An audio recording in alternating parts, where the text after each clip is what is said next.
Il y a 15 jours, un bon ami à moi m'a dit « Jul, c'est le mec qui a biflé le rap français et qui a assassiné une deuxième fois Tupac. » Ça, c'était il y a 15 jours.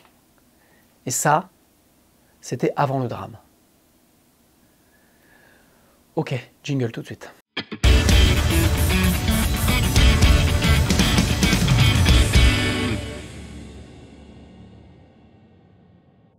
Salut à toutes et tous, c'est Jeff. Donc aujourd'hui, pour la première fois de l'existence de Bibi Blabla, pour la première fois sur les 170 Bibi Blabla que j'ai fait, je vais pousser pas une gueulante, mais voilà, je vais être un petit peu vénère. Donc vous avez bien compris, je parle du titre du massacre du titre de Michael Jackson, donc Beat It, par Jul avec son titre Miné. Alors Jul, en faisant ça, s'inscrit dans la grande tradition des chanteurs françaises et des adaptations foulaires de titres américains par des Français. Donc je pense notamment à notre ami Ringo dans les années 80, qui avait fait Le Corbeau Noir, en lieu et place du super titre des Buggers, Video Killed the Radio Star. Ringo, avec beaucoup de goût, avait fait Le Corbeau Noir. Je pense aussi, dans la même époque, à Gérard Lenormand, qui avait fait Le Bleu des Regrets pour le superbe titre de Berlin qui s'appelait Take My Breath Away. Voilà, donc deux adaptations et la culture française est remplie d'adaptations foulaires, d'adaptations comme ça bien pourries de super titres américains ou anglo-saxons, peu importe. Et donc ça faisait longtemps que l'on n'avait pas eu ça, et Jul vient lui-même d'entrer au panthéon donc des adaptateurs sur un chef-d'œuvre qui est Beat It. Et donc il a lui aussi, en plus, il est allé quand même beaucoup plus loin que Ringo, Gérard Lenormand et bien d'autres, puisque vraiment les autres se sont vraiment gardé quasiment la musique sans rien la toucher. Mais là, on est allé vraiment encore plus loin, puisqu'en plus la musique a été adaptée. Et voilà. Donc déjà, premièrement, il y a des trucs qu'on ne doit pas toucher. Je pense, voilà, Johnny Cash, on ne touche pas à Johnny Cash. On ne touche pas à Brel, on ne touche pas à Brassens. On ne touche pas à Gary Moore, on ne touche pas à B.B. King. Enfin voilà, il y a des artistes au Panthéon sur lesquels voilà, on n'y va pas, quoi. Voilà. Et puis forcément, il y a Michael Jackson. Voilà. Alors là, je parle vraiment de l'artiste, je ne parle pas de l'homme. Mais il y a des trucs qu'on ne doit pas faire. Voilà. Et des trucs, c'est pas possible. Là, de s'attaquer à un titre comme Beat It, c'est insultant. Je trouve, voilà. Moi, je trouve ça insultant. Alors déjà, le coup de l'autotune, perso, moi, j'ai trouvé ça sympa sur Cher dans les années 90, début des années 2000, avec son titre Believe, voilà, qui a mis un peu sur le devant le fait d'utiliser des voix complètement autotunées. Donc ça, c'était sympa. Après, perso, donc vous avez bien compris, moi, avec mes chemises à carreaux, je suis plus de la famille de Dave Grohl que de la famille de NTM. Malgré tout, j'écoute aussi du rap, mais plus du rap de ma génération, voilà, donc des trucs de vieux darons, on va dire. Perso, l'autotune sur la voix, je trouve ça...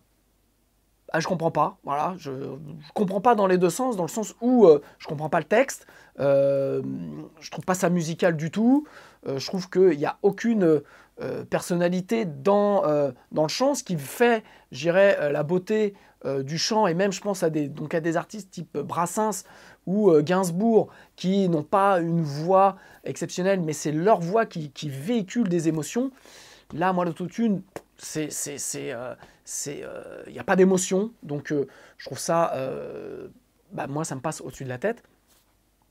Mais là, en plus, dans ce contexte-là, je trouve que c'est encore, vous voyez, pire, c'est encore pire. Donc même malgré le fait de vouloir masquer, je dirais, des défauts, voilà, l'autotune, à la base, c'est fait pour ça, masquer des défauts, des imperfections. Un autotune, ça peut aussi bien se régler. C'est un peu de travail, c'est un peu de temps, mais pour l'avoir fait, je peux vous dire que avec du temps, on arrive à faire chanter juste quelqu'un qui chante complètement faux, et en même temps, on arrive à faire quelque chose qui est mélodique. Voilà, c'est-à-dire qu'on prend les notes et on les remet aux bonnes notes. Ça demande un peu de boulot, mais c'est faisable. Donc là, en fait, bon, c'est un truc un peu automatique.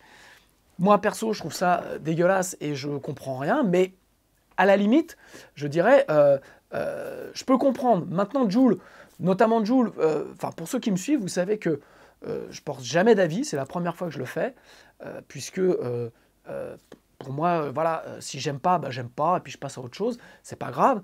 Et je vous dirais que tant que Jul jouait avec ses matières et faisait bon, bah, sa musique, moi ça me dérangeait pas. J'ai même été plutôt bienveillant vis-à-vis de Jul dans d'autres blabla, parce que c'est l'artiste le plus streamé en France, parce qu'il fait 2 albums par an. Enfin voilà, donc je dirais même en n'aimant pas artistiquement ce que fait ce monsieur, je lève mon chapeau parce que c'est quand même quelqu'un qui se bouge, qui est parti de rien, voilà, qui a monté tout son projet. Donc là-dessus, j'ai du respect. Mais là, il y a un moment quand même, ça va beaucoup trop loin, cette histoire-là. Ce qui est dérangeant, donc, c'est de massacrer quelque chose qui fait partie de la culture musicale, mais qu'on aime la pop, qu'on aime le rock, qu'on aime le métal, qu'on aime la funk, voilà. Michael Jackson, Quincy Jones, Bruce Wheaton, dans les années 80, ont créé ce chef-d'œuvre qui s'appelle Thriller, avec vraiment la rencontre c'est un des meilleurs crossovers qui ait eu lieu, c'est-à-dire qu'on a vraiment la culture de la musique black, la musique, on va dire musique black, musique blanche, et ils ont réussi à créer, je dirais, cette musique qui a créé des générations, qui a fait, je dirais, beaucoup de notre musique qu'on écoute aujourd'hui et emprunt à démarrer aussi grâce à cet album-là, par la rencontre de musiciens fabuleux et de producteurs génialissimes. Donc, on a, à ce moment-là, on a cristallisé en 82 de mémoire la quintessence, je dirais, du crossover et la réunion de beaucoup de styles de musique, et ça a permis à beaucoup de générations, beaucoup de goûts musicaux de se retrouver sur un seul et même album. Moi, je vais vous dire, j'ai connu ça dans les années 80, j'étais minot, mais l'album Thriller était autant apprécié, alors même si tout le monde ne le disait pas, parce qu'il y avait des choses qu'il ne fallait pas dire, mais notamment un titre comme Beat It, par le solo de Van Halen, il y avait des potes ardos qui reconnaissaient à demi-mot, parce qu'il ne fallait pas le dire bien fort, mais que ce titre-là était mortel. Donc, il y a eu un rassemblement, je dirais, ce titre-là était l'entonnoir pour énormément de styles musicaux, pour énormément de goûts, et c'est vraiment le truc qui a fédéré le plus de monde. La preuve, puisque ça s'est vendu vraiment à des millions et des millions d'exemplaires. Moi, ce que je ne comprends pas dans cet exercice-là, qui est l'exercice de la reprise, voire de l'adaptation, c'est vraiment de faire avec autant de mauvais goût, et c'est en plus de faire avec autant de moyens et autant d'équipes. Jul ne travaille pas tout seul, ça serait un petit gars qui fait ça dans sa chambre, voilà, pour faire du buzz. À la limite, bon, je peux comprendre, on pardonne. Mais là, le mec a quand même, je dirais, toute une équipe autour de lui. Il va en studio, dans les vrais studios. Il a des ingé son. Il a, j'imagine, un DA. Il a un manager. Il y a un mec qui fait le clavier en reprenant le riff de Steve Lukather. C'est pas possible, ça. Je veux dire, c'est impensable. Je suis désolé, les gars. Si vous écoutez du rap, vous voyez cette vidéo, vous pouvez me dire que je suis un vieux con, mais il y a un moment... allez écouter l'original, allez regarder qui a joué sur cet album-là, allez regarder ce que, par exemple, ce monsieur Steve Lukather qui fait ce riff de guitare, tous les albums sur lesquels il a bossé, le talent du mec, quoi, et le talent de tous les musiciens, quoi. Là, c'est fait avec un pauvre bon tant pis, c'est dégueulasse. Voilà, donc je pense qu'il y a un moment, avec toute ma bienveillance, je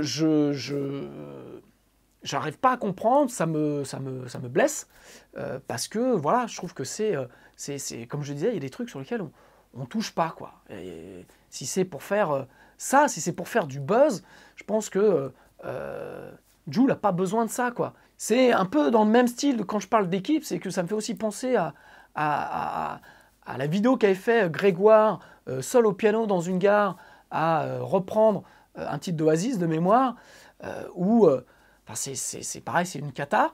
Alors là, c'était pas une adaptation, c'était juste une reprise, mais à un moment, on se dit, il y a qui bosse dans l'environnement de ces gars-là, quoi. C'est-à-dire qu'il y a des DA, il y a des managers, il n'y a personne qui est capable de dire, les gars, je crois qu'on est en train de faire une connerie là, on va se foutre de notre gueule.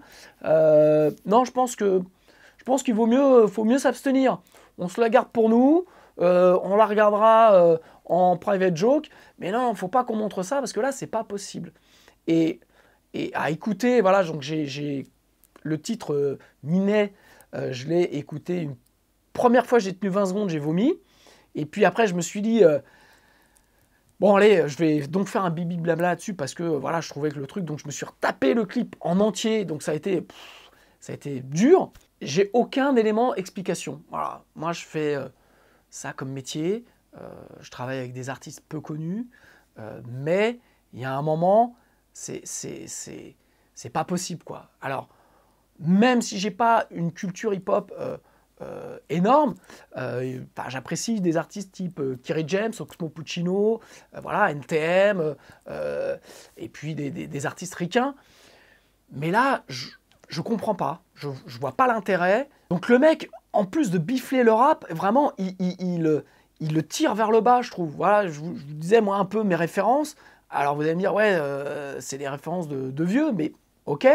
Mais en même temps,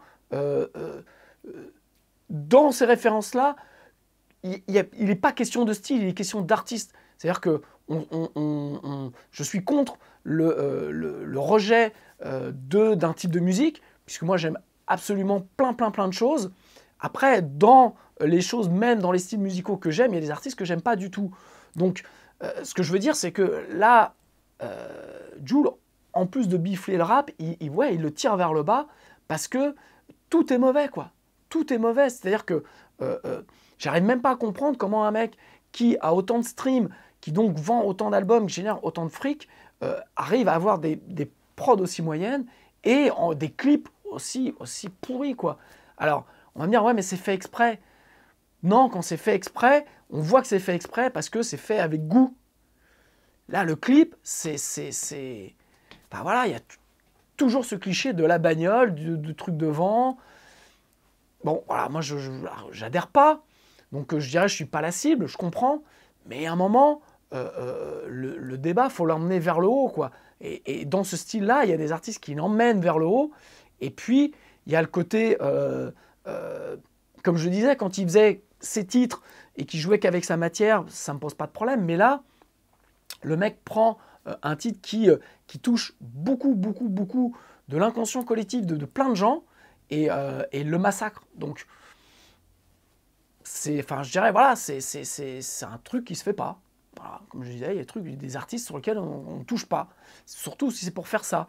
Donc on sait que l'adaptation, la reprise est un exercice très difficile, mais là, c'est pas un exercice, là, c'est un massacre, c'est un drame français.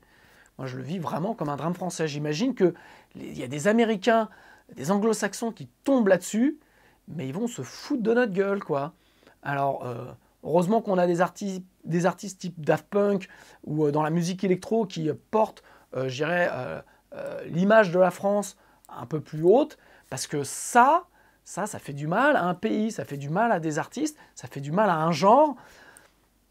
Voilà, je voulais vous faire part de mon désarroi, vous voyez bien, de mon désarroi, moi, qui suis plutôt habituellement bienveillant et qui n'aime pas apporter de jugement, là, en fait, je dirais même pas, c'est de la merde, je dirais, je comprends pas. Voilà, je le redis, avec une équipe technique autour, avec des gens qui vendent qui font des streams, qui vendent des albums, qui organisent du business autour de ça, j'arrive pas à comprendre comment on peut tomber là-dedans, quoi. Voilà. Donc, faire un mauvais titre, on en est tous capables.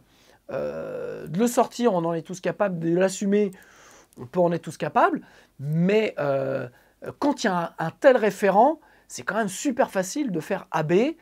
C'est la base du son, de créer une comparaison et de regarder, que ce soit sur un mix, un master, voir un peu comment on se positionne. Et là, c'est un peu la même chose. C'est-à-dire qu'on passe de l'un à l'autre et on se dit non, c'est pas possible. Redonnez-moi un petit sac parce que j'ai encore un reflux. Voilà, je pense que je vais peut-être me faire insulter. Je pense que je veux bien entendu pas porter de jugement sur des gens qui peuvent trouver ça bien. Voilà, donc je peux comprendre qu'il y en a qui trouvent ça bien, mais je leur dirais juste, allez écouter l'original, putain. Allez regarder l'original. Allez écouter la musique, écouter la musicalité, écouter les musiciens. Là, on a une boîte à rythme, un clavier qui massacre un riff de génie, il n'y a pas de groove, on ne comprend rien, l'autotune, enfin voilà, les paroles, c'est... Alors on va dire, ouais, il faut que jeunesse se passe, mais bon, le mec a quand même 30 ans, il a quand même aujourd'hui, c'est quand même un poids lourd dans le style. Pourquoi il n'ose pas la barre? Pourquoi il n'ose pas non plus faire des choses où il va se mettre en danger, mais faire avancer son style, quoi. Je dirais, s'il aime son style, il faut qu'il le porte à faire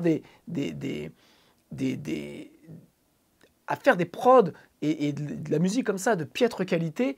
Il biffe le rap, quoi. Il le tire vers le bas et c'est dangereux parce que ce qui se passe sur tous les styles de musique, ce sont des histoires de cycles.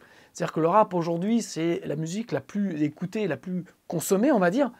Mais il ne faut pas croire que ça va durer toute une vie, les gars. Ça va faire comme tous les autres styles, ça veut dire que c'est une histoire de cycle. Les gens se lassent, les gens passent à autre chose, et d'autant plus quand le style est à maturité et où tout le monde pense que c'est facile, qu'on peut le faire, et donc il y a le côté artistique passe au second plan et on met en avant que des effets de prod, de son, autotune et tout ça, sauf que ça va pas durer. Ça va pas durer. Et vraiment, c'est un appel. De toute façon, les vrais artistes, quel qu'il soit le style, eux vont continuer, eux vont apporter quelque chose. Mais là, ça, pour moi, c'est aussi la fin, ça marque aussi la fin d'un style. Je pense que c'est quelque chose qui va mourir. Enfin, je pense ça peut... Enfin, en tout cas, si c'est pour avoir ce type de production, ça ne sert à rien. Voilà. Donc ça, c'est mon avis. Tout est faux. Renaud de l'Ofofora chantait dans Charisman. Tout est faux. C'est un peu l'impression que ça me donne quand je vois ça. C'est-à-dire que tout est bidon, tout est en carton-pâte. De toute façon, les mecs ne savent pas chanter, foutent de l'autotune. Ça va plaire à une partie. Moi, heureusement, je vois de plus en plus de jeunes rappeurs qui passent au studio et qui ne veulent pas d'autotune, qui assument leur voix, même avec des défauts. Et sincèrement, ça me fait plaisir parce que déjà, de faire de l'autotune comme ça, je trouve ça dégueulasse. Et en plus, on retrouve la musicalité, le sens du texte, on retrouve l'intention de l'artiste, on retrouve de l'émotion. Et perso, je trouve ça super bien. Il n'y a pas besoin forcément d'être un grand chanteur, il y a besoin d'être dans le temps, il y a besoin d'amener de l'intention, il y a besoin de dire des mots avec ses tripes. Et après, en fonction de ce qu'on va dire, ça va plaire ou pas à certaines personnes. Mais c'est la base de la musique, c'est la base du message artistique. Et c'est pour ça que je suis bienveillant habituellement sur ce que font les artistes. Même si j'aime pas, dès l'instant où il y a une sincérité, on a le droit de pas aimer, on passe à autre chose, mais on laisse l'expression, l'expressivité, puisque ça fait partie de l'art, ça fait partie des courants. Et puis, dans le lot, moi qui suis, comme vous le savez ou comme vous le voyez, qui suis plus du côté de tout ce qui est musique rock, funk, metal, voilà, des musiques jouées, il y a des choses dans le hip-hop que je trouve fantastiques. Voilà, c'est un art majeurs, comme la chanson, comme plein d'autres choses. Mais là, voilà, tout est faux. Je vous embrasse. À bientôt. Ciao.